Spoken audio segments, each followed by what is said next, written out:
So here's going to be a spoiler review for Deadpool and Wolverine. Saw the movie for a second time this past weekend on a packed Friday night. And here's going to be a spoiler review where I go into the ins and outs of all that happened, all the highlight moments, the cameos, all that good stuff. As I mentioned, I saw the movie again this past Friday for the second time in IMAX, and it was a packed IMAX theater auditorium. It was just crazy. And seeing how packed the auditorium was, it's no surprise that this movie just made a killer money in its second week, $97 million in its second weekend, off of over $200 million on the first weekend. So crazy money and crazy audience turnout for this movie. But yeah, with this film, the opening is just so great. You know, obviously the highlight thing is seeing Deadpool in the MCU and hearing that MCU Marvel Studios intro and him sort of going along to that. And just immediately jumping into, okay, how are we going to do this Deadpool and Wolverine team up? Because he died in Logan. And him just taking an absolute shit on the ending of Logan. My goodness. You know, going to his grave, digging it up, pulling out his skeleton, and just like, wow. It's a really hard dynamic to think of. Like if you watch Logan and then imagine Deadpool being in the tone of that movie, it just would feel kind of weird and all that. But obviously in a Deadpool film, anything's possible. He can jump into any story, go to any character, and I guess it just works. And having him just in the context of the Logan ending, just pure madness. And the madness leads to just a genius opening with him and the Logan skeleton, the adamantium skeleton, and then taking on the TVA agents, of course, to the Bye Bye Bye song from NSYNC. I don't know how the hell they chose Bye Bye Bye for this opening scene, but man, was this a great opening. You know, the Deadpool films have had just fantastic opening scenes, opening credit sequences, arguably the best of all time. And this one didn't have the sort of mocking of the names when it came to, you know, produced by asshats or starring God's Perfect Idiot. It was just showing the names as regular. But it was fine just because the action that was around this scene was just amazing. And the use of music and then him actually going, dancing to the Bye Bye Bye song. To which afterwards I had to go back and watch that original music video to see like, okay, I'm assuming this is how the dance goes in the actual music video. And sure enough it is. Those times where he's doing the solo shot of him dancing straight out of the music video. And it's a song that's going to be tough to get out of your head. And I've definitely probably listened to it one too many times during the last few weeks since this movie came out. I don't like uncomfortable silences. What are you doing? But now Deadpool and Wolverine is all you can think of when you hear that classic NSYNC song. But what was great about this opening is that it showcased, okay, that the Marvel Cinematic Universe ain't going to be the same. Because this is now a Disney Marvel movie. And you're seeing just this crazy violence and unhinged character just fully take over in the first like 5 minutes. So it really set the tone for the rest of the movie perfectly. After this fantastic opening, we get to see Wade's life, and I did feel bad for Wade. You know, obviously it was so cool, the opening showcasing him with Happy Hogan trying to interview the groupie with the Avengers. And the big elephant in the room watching the scene is like, you're like, man, are they actually going to have Robert Downey Jr. come in as Tony Stark? Because they're actually in Stark Industries.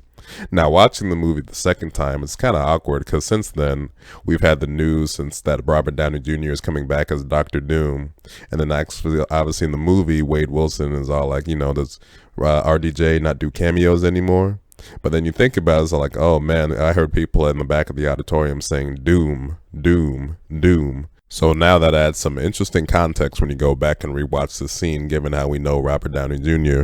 is coming back, not just for a cameo, obviously. Tony Stark looks over and just starts yelling, "No! Take that thing off!" All the other Avengers start running over too, but you can't hear anything over Tony, who's just going, "I don't want to be Tony Stark anymore! If I have to come back again, I'll be doomed!"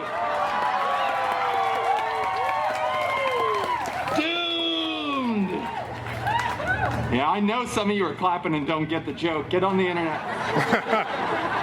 But then seeing Wade's life and how things have really kind of gone to shit for him since the whole giving up his whole life as a mercenary superhero, you know, doing sales for cars or whatever with Peter, and then seeing that, you know, he's no longer with his girlfriend Vanessa, to where I guess I didn't watch those initial trailers too carefully because I only watch trailers when they come out in theaters or sort of when they first debut on the internet, and I don't go back and do a freeze frame on everything. And I was like, wow, I guess had I watched, really paid attention more to those initial trailers, I would have seen that him and Vanessa, based on what they showed, they weren't together. And just that conversation that they have where she's all like at his birthday party says, good luck, buddy. I was like, oh man, you can see that kind of hurt him right there. But this whole birthday scene where all of his friends are together was kind of one of the disappointing aspects of the movie, or not even disappointing things, just kind of like, was the fact that, you know, those friends who were a big part of Deadpool 1 and 2, talking about Colossus, Negasonic Teenage Warhead, Ponduke, or whatever that taxi driver's name was, all of them just weren't really a big part of this film's story. You know, they just have those scenes where obviously in the beginning at the birthday party and at the end, and that's it. Now, obviously, given the context of the story, you know, there wouldn't be room to sort of just cram them in there. It's just not the way the story was going to work. But as much as they were a big part of Deadpool and Wolverine, those actors were probably thinking, go f*** yourself to whoever wrote the script for this one. But then we enter the TVA, and the TVA is sort of Wade's introduction to the larger grand scheme of the Marvel Cinematic Universe, leading to probably the craziest fourth wall breaking scene so far for Deadpool, and that's saying something, where he actually grabs the camera and tells Fox to go suck it, he's going to Disneyland, bangs the camera, and then walks away. It's like, wow. That's taking fourth wall breaking to an even next level for Deadpool. You know, that's almost She-Hulk level kind of stuff. But then one thing with the TVA, and the main guy we see is Paradox, and you know, the actor, you know, he's putting his all into it and he's trying to play it obviously goofy, but I thought this character was just written a little too goofy. You know, didn't quite work for me throughout the rest of the film. Just had kind of some awkward moments and humor that just didn't quite do it for me.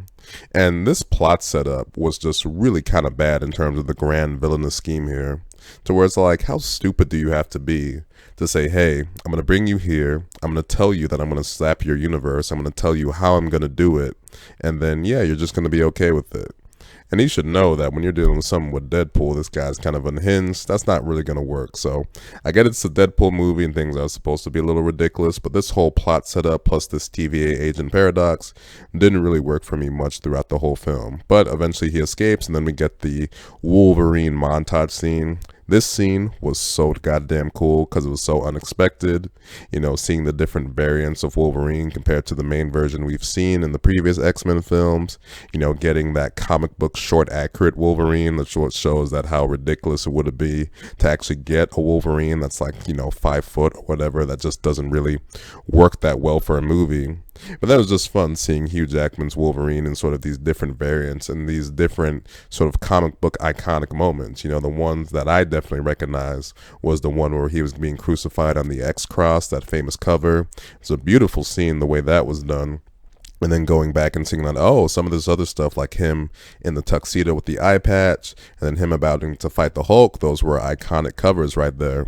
Which the Hulk scene, the one where he was about to fight the Hulk, that suit, man, did that look fantastic. That's sort of his second most iconic look after his regular yellow and blue. This one was yellow and reddish brown or whatever, but that looked great. I wish it really gave us kind of a tease in terms of showing him about to fight the Hulk. That would have been amazing to actually see him fight the Hulk, since that was actually Wolverine's first appearance when he did fight the Hulk. But regardless, eventually we get to the Wolverine that we spend time with throughout the rest of the film, who's kind of a drunken, sort of down on his luck Wolverine. But you know, any Wolverine is still gonna be Wolverine, especially obviously when he's played by Hugh Jackman. That's Hugh Jackman and not Henry Cavill, because Henry Cavill's cameo was pretty wild and was just like, wow, is this actually a tease for what the casting is gonna be for the eventual full-on X-Men Disney reboot when they just do their whole new cast and everything? I don't know, but obviously it was still fun to see Henry Cavill in there. But getting back to finding Wolverine, again, any Wolverine is still going to be Wolverine, and him and Deadpool just aren't going to mix all that well together. And then once this happens, the movie really does live up to being the title Deadpool and Wolverine, because then it's really him and Wolverine together throughout the entire rest of the film. And then they get sent to the Void together. We get the Deadpool and Wolverine fight, and given obviously the healing factors with these two, it gives these guys the license, the filmmakers, to get as bloody, red, stabby, gushy as they want. The first fight was a lot of fun. The only thing that wasn't so great with it was that weird scene where it's Wolverine sort of going on all fours, and it's all like, Oh man, the CG and just the way it was sped up to have him sort of go fast on all fours, that looked pretty bad, but the rest of the fight lived up to what you would want to see in a Deadpool and Wolverine fight. You enter then your villains from the Fox X-Men films and some other Fox, just Marvel films in general. Now, some of this stuff had been spoiled for me. Mainly this thing was Sabretooth. Sabretooth, I was not in those original initial trailers. They showed him in a promo image and it was like, wow, that would have been a nice surprise to actually just see Sabretooth, the original Sabretooth, come back for this film, especially given the fact that, you know, obviously he gets wasted within like 5 seconds by Wolverine actually cutting his head off. It's like, yeah, y'all should have kept that as a surprise. Pyro actually was in the initial trailers for the film, the first teaser, but Sabretooth was not. So they probably should have just kept that separate. Now, something that was probably a big surprise for many, maybe not so much for me because I kind of predicted it, was the Human Torch, obviously played by Chris Evans, who went on obviously to be Captain America. Now, when the casting for this film was initially announced, this was like, I think in early 2023 or whatever it was, and the fact that they announced that Elektra, Jennifer Gardner's Elektra, was coming back for this film, it made me realize that, oh, this film is probably, it's not going to be just X-Men oriented, it's going to be all of Fox Marvel. So that kind of gave me a clue that, you know what, it would be way too big an opportunity missed not to bring back Chris Evans as the Human Torch, given obviously his connection to the MCU as Captain America. It would be such a perfect thing for a Deadpool movie to do. So once it gets revealed that guy, you see him, and it's Chris Evans, and probably many people are thinking, oh, it's a Disney Marvel movie, he's Captain America. But I was just waiting. I was like, oh, there's no way they're going to pass up this being the Human Torch, especially since they set it up perfectly to where early on Deadpool sees Captain America on the TV screen, and he says Cap, and that probably gets the audience thinking, oh, Captain America, but then it's like, no, that's the setup for him to be Human Torch. And yeah, I wasn't surprised when he said flame on, and he did his whole flame on thing flying in the air, and Deadpool, it even surprised Deadpool, and that's saying something given his uncanny sense of awareness. Now, seeing him in his flame on mode obviously didn't last very long, as Pyro, given his powers, ends up beating him pretty quickly. And initially, when he fell to the ground and he did that weird fall on his neck and his back looked like a twist, I was like, oh man, don't tell me you're killing him right on the spot right there. But thankfully he was alive, and he had a few more scenes, where he got to say, had some good speaking lines talking to Deadpool and Wolverine, the nature of the void, talking about, Reed's thought of it as a metaphysical, whatever the hell it was, all those scientific terms and all that. So it was great that he had a few moments in the film, but in the moment I was pretty mad at Deadpool. The only time I've really been mad at Deadpool in any of these movies for getting Johnny Storm killed. Just the fact that he ends up mouthing off to Cassandra Nova, telling him everything that Human Torch said, which was like, oh, Deadpool, you got to know that you're going to get this fool killed right here. And then the way that Johnny Storm did get killed, he's just like, wow, that's really fucking disturbing and nasty and just all of that stuff. And then I don't know if he was alive in the moment, because they pull all the skin and the costume off him, and it's like, was he alive for even a few seconds to feel all that? Because it's like, man, that's just a brutal way to go. But it was a good showcase of Cassandra Nova's powers, albeit it's a very interesting, not fully explained power set, kind of a mix of telekinesis and telepathy. But regardless, that showed that she can wreck your shit pretty easily, so that was at least a good showcase for all that. And Cassandra Nova herself, like I said, that power set, pretty terrifying, and the way the actress played her, really good. The performance, just that the character just doesn't go nowhere. Just a character that might have some reason for being scornful, but then just ends up being your sort of, villain type just to be a villain type, and the character really doesn't go much of anywhere, as we see throughout the rest of the movie. But then, like I said, stays true to being a Deadpool and Wolverine. Again, they're together, trying to get out of the void, back to their world, trying to save their world. And then probably the most unexpected non-cameo whoa moment of the whole film was when Wolverine tells Deadpool off as they're driving, or rather when they stop in the Honda Civic, just telling Deadpool everything wrong with him, how he hates him, how he's been around for 200 years and he's never met someone as pathetic.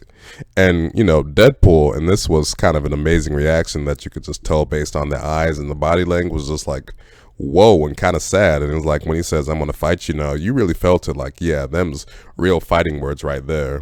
And this fight between Deadpool and Wolverine and the Honda Civic managed to top even their first fight in the beginning in that sort of empty open space in the void by the 20th Century Fox rock structure.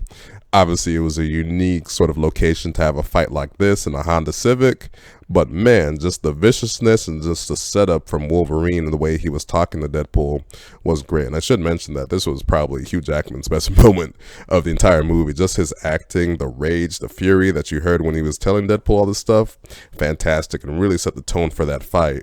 Obviously, to fit the tone of sort of a Deadpool film, hearing that Grease song, "You're the One I Want," perfect for this fight. And again, given the healing factors for these two heroes, gives the filmmakers carte blanche to do whatever the hell kind of gory, bloody, stabby stuff they want to do for a fight like this. But then after this, we enter the heroes that are leading the resistance against Cassandra, heroes from previous Marvel movies from the 2000s, well, at least mostly anyway. First one we saw was Elektra, Jennifer Gardner's Elektra.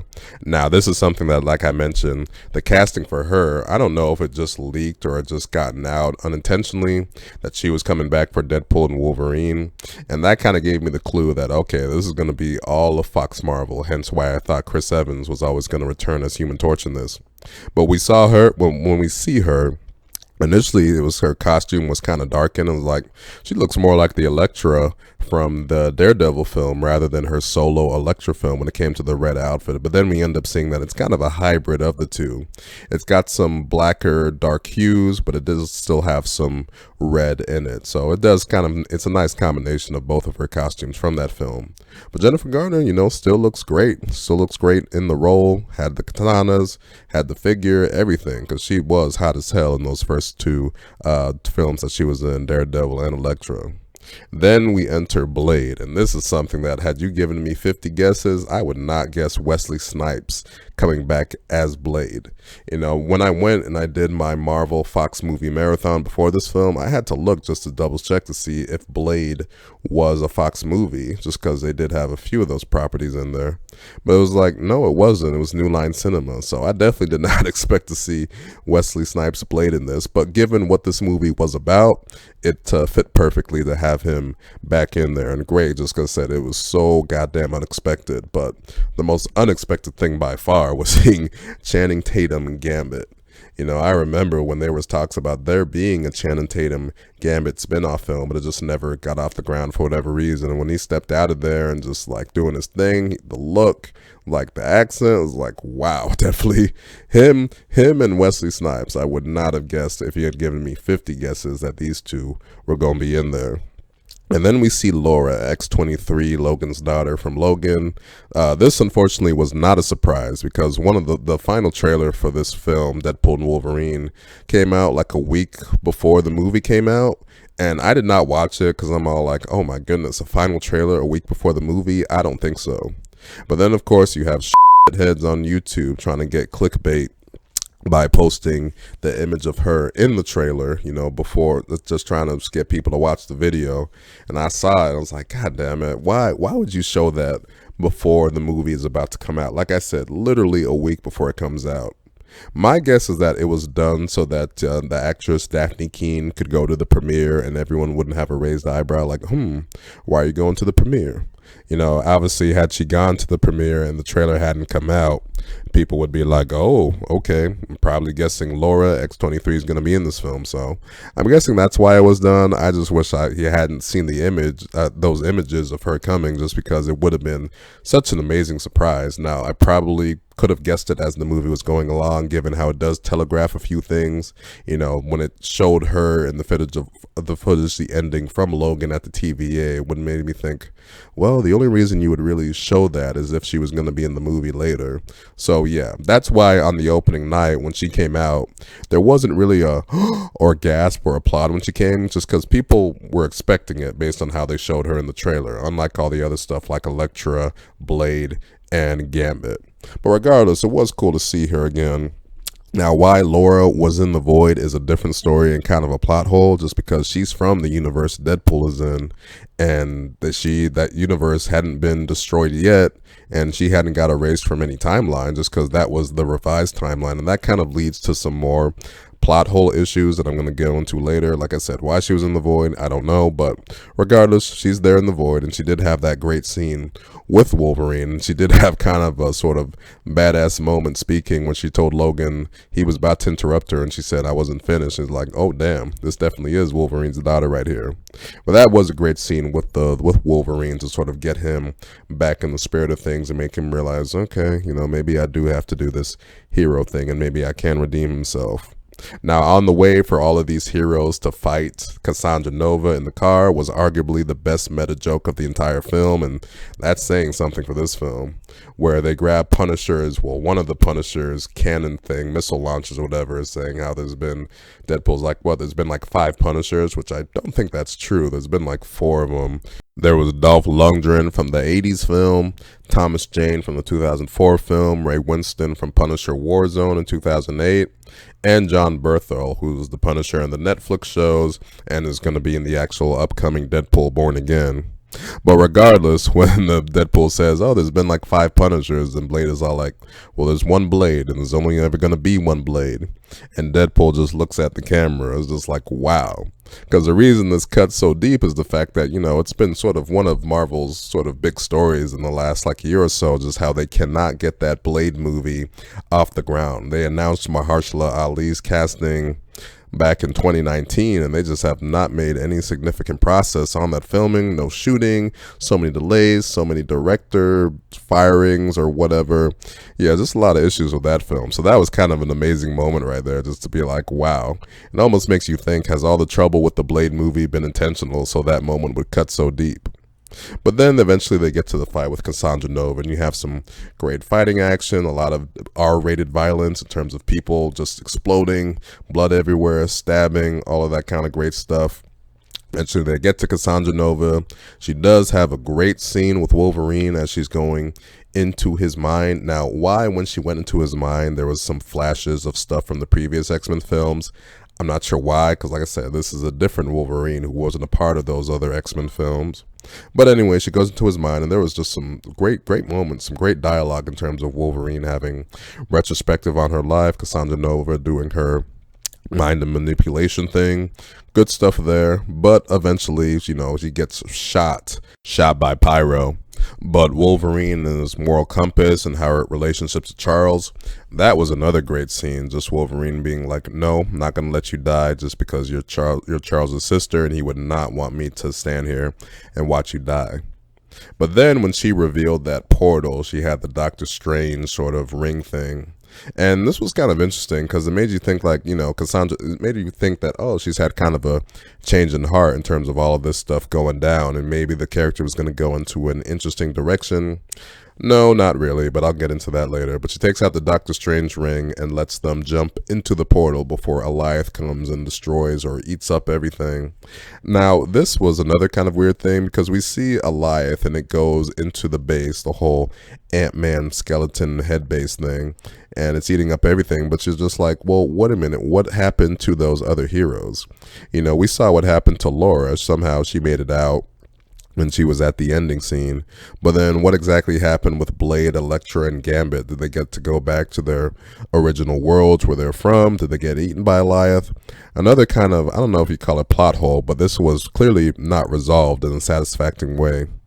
But then we had saw that image of Deadpool and Wolverine jumping into the portal in the trailer for the film, the second trailer. And when we saw that, I was just like, oh man, think of the possibilities. Where the hell are they going to be going? Are they going into the final battle of Endgame? Are they going into another iconic Marvel movie moment? With so many possibilities, but no, not quite. They just end up going back to their own world, and eventually they end up they face off against that army of Deadpool variants. Another great meta joke moment was Deadpool saying when he sees all the variants, all right, enough of this multiverse shit. You know, it's just been miss after miss after miss, obviously referring to things post Endgame and what's been dubbed as the whole multiverse saga. Which, yeah, there's been quite a few misses, a few hits like No Way Home and obviously Deadpool and Wolverine and Shang-Chi, but yeah, definitely a lot of misses also. The MCU's low point, as he even says in the film. But, you know, seeing all that and sort of makes you wonder, like, man, has all of this been intentional to make these jokes as good as they were? You know, just all these years of Marvel struggles, because they really let Ryan Reynolds and the writers roast Disney Marvel in this film, that's for sure. But, you know, and this is saying a lot, then the real money shot of the film, Deadpool and Wolverine walking to take on the Deadpool variants as they're in their pathway to get to the TVA base or to get to Cassandra Nova.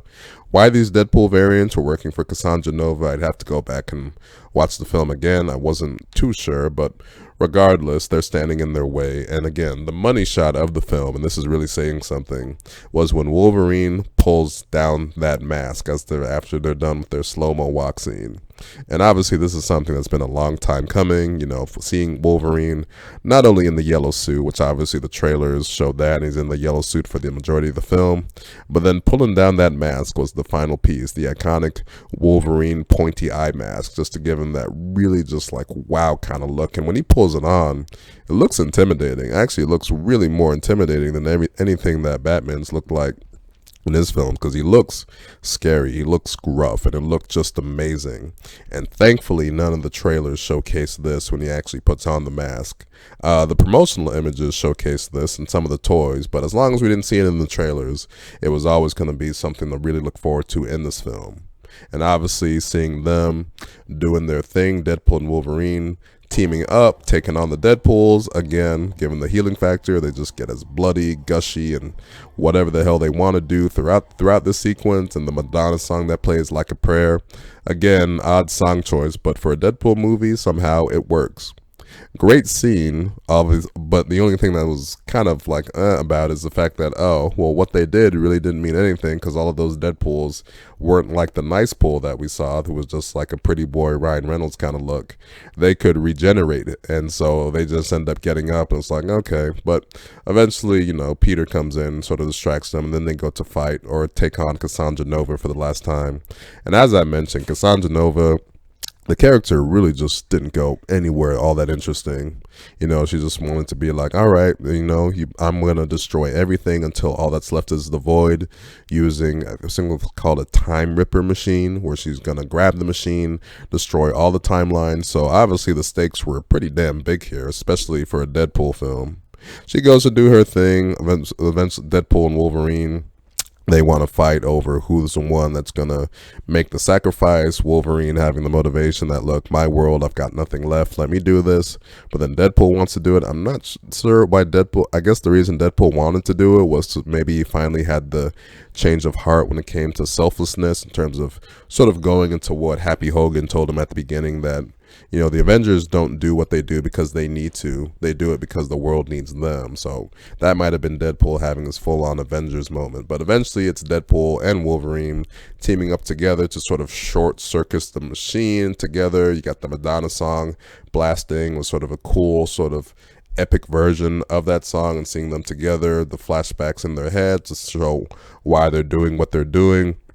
It did work, even if, again, the villain, I didn't think in the end was all that good or interesting, and plus sort of this mission was kind of ridiculous. To like, wow, these are pretty damn big stakes for a Deadpool and Wolverine film, but I guess that's what made their team up all the more important. And then obviously the ladies, you know, the shot of seeing Hugh Jackman, his Wolverine again, shirtless, I think he's obliged, ever since X-Men Origins Wolverine, I think it shows, hey, if I'm gonna get this ripped, I'm gonna showcase all of it. And so it was definitely a highlight moment for a lot of people in the audience, you can tell, including Deadpool himself, because he gave those abs a real nice look.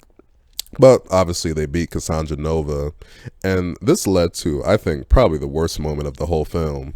You know, when that TVA agent from the Loki show, the black woman with the afro, she ended up at the end of Loki season 2, she ended up becoming almost like head officer of the TVA or whatever. She comes in and she sees Peter in the Deadpool suit, And this had to be just the most awkward moment of the whole film, because obviously the joke is that, she likes the look of Peter in the Deadpool suit, but it's like, this really isn't all that funny. And there was just these long moments of silence between the two, and it's just like, man, this is easily the worst Joker moment of the film right here. It's just so goddamn awkward. And thankfully, Paradox, who I didn't really like throughout the film, interrupted it with at least something funny, like, what the is going on here?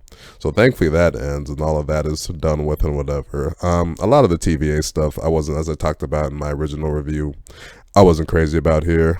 Some of it, especially with Paradox and just sort of the MacGuffins and just what the overall mission meant for Cassandra Nova and just the weird alliances, because I didn't even mention the fact that Paradox was somehow working with Pyro. They had the inside scoop on doing something. I'm not entirely sure all of that, because like I said, the focus on the film is Deadpool and Wolverine. That's what it needed to deliver on, and it definitely did. But there were some plot things around the movie that weren't so great, leading to the ending of the film, which comes back full circle to Deadpool, Wade, and Logan having sort of dinner with all of Deadpool's friends. And in Deadpool's world, which did raise some questions like, okay, so what exactly is the resolution for Logan here?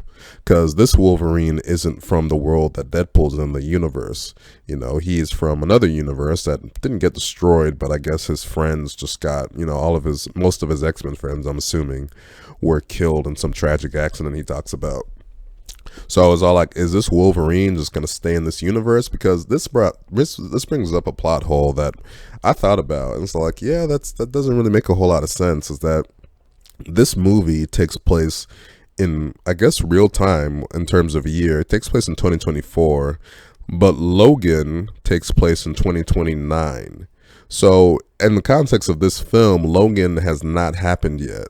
So does that mean that there's two Wolverines walking about the world right now? Is obviously the Wolverine that was in Logan, he's somewhere with Professor X doing his thing? So I'm like, what exactly is going on here? I don't know if they're somehow trying to retcon Logan, which I guess you could do to have it take place, earlier, so this isn't an issue. But yeah, it just kind of brings up the fact that what's going on, and why was Laura, who obviously is grown up now, why was she sent to the void? If this movie is taking place in real time and Logan is in 2029, there should be a version of her out there that is, younger. So the only way that any of this makes sense is if Logan has been retconned to take place, earlier, so that it takes place before Deadpool and Wolverine. It brings up bigger questions, like with Colossus. It's all like, okay, so Colossus was one of the few X-Men that survived the Westchester incident where Professor X accidentally killed a bunch of the X-Men. A lot of things like that. They're just like, man, I know it's a fun movie, but these are major plot holes, and it's things that you think about in the moment. As much as I love Spider-Man No Way Home, a big plot hole in that film is why the hell was Electro sent to the Marvel affected by the spell, because he never found out that Peter Parker was Spider-Man in that movie. So plot holes like that are stuff you can't help but think about. It is a big part that makes you question, like, okay, I'm not sure all of this was completely thought out. But for this movie's sake, thankfully, what this movie needed to do was deliver on the Deadpool and Wolverine dynamic. And it certainly did that. Obviously, the chemistry, the non-chemistry chemistry between the two, you have Deadpool's idiot comedic personality plus Wolverine's straight man angry personality. They're obviously going to clash in more than one way, and those fights were great, their dialogue was great, and their team up was great. So you have a trifecta of greatness right there. And obviously Ryan Reynolds and Hugh Jackman killed it in the roles. Of course, as I've talked about, I loved all the cameo stuff. Thankfully, there was a few things in there that were a pretty big surprise for me. And obviously, just the dynamic of having Deadpool in a Marvel Studios film, for Disney. It's part of the Disney family. And he did have some great meta commentary on, the state of the Marvel Cinematic Universe. Some great roasting, and again, it was pretty amazing that they let him, they were allowed to make as much fun as they were of the current state of the Marvel Cinematic Universe, because they really let him have it in some of the dialogue scenes. I mean, this dialogue that's here, it might as well be Deadpool saying like, yeah, what's been going on the past few years sucks, but here I am, hopefully we can make it better. So that was great. But it didn't let me distract from the fact that, like I said, I like Cassandra Nova. terrifying powers and a few good scenes, but in the grand scheme of things, a character that really goes nowhere and doesn't quite have the development, motivation, and ultimately a goal that makes you say like, wow, that was a really well thought out character.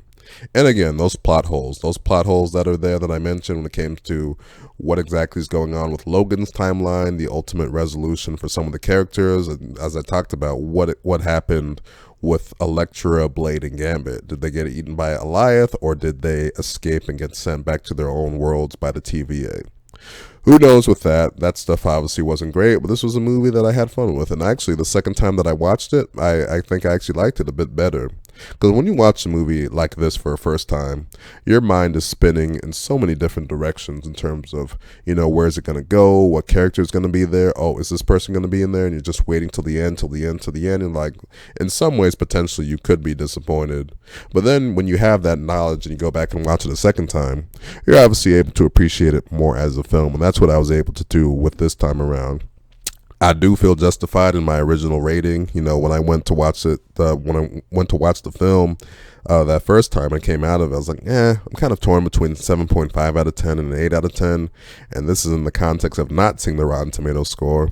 After I was done and I saw it and I posted my review, I was like, okay, I kind of feel justified now, because I ended up getting like a 79%.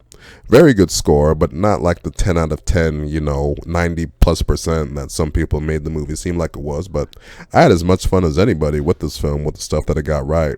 There just was some stuff there that was like, a few things. I was like, yeah, that could have been better in the context of the movie, the story, and the villain. But this was a film that was a lot of fun. Had a great time with it. It's been the hype leading up to it, watching the movie and seeing it and just seeing the surprises, the action, and the things that the movie delivered on. Great time. Not sure if I'll see the movie again in theaters. I'm not against it, but I think I would need about a month. Or it'll be a movie I definitely buy on video, because I would want the physical copy of it, the actual physical copy, Blu-ray, 4K, all that good stuff. And again, seeing a world now where Deadpool is part of not only the Marvel Cinematic Universe family, but the Disney family overall, and him being at Disneyland is like, wow, all of this stuff, this crazy R-rated stuff at Disney is pretty surreal to see happen in action. Right like the window fenders. Oh, you beautiful Steve. Come on. I can't believe I agreed to be. But to sum it up, Deadpool and Wolverine would still get an 8 out of 10 for me, so it's definitely a movie I highly recommend, although at this point, I think it would almost be impossible that if you haven't seen the film, to not have gotten spoiled by a lot of the stuff that does appear in this film. But it's still a fun time for the fact that it does deliver on the Deadpool and Wolverine experience. It is just one of those films, though, that, man, you just got to be there on the opening night or weekend to really get that full experience. But regardless, you still have a fun time if you watch it, even with some of the spoilers. But hopefully you didn't watch this video if you had not seen the film. So that'll do it for this long ass spoiler review of Deadpool and Wolverine. If you made it to the end of this video, thank you for watching.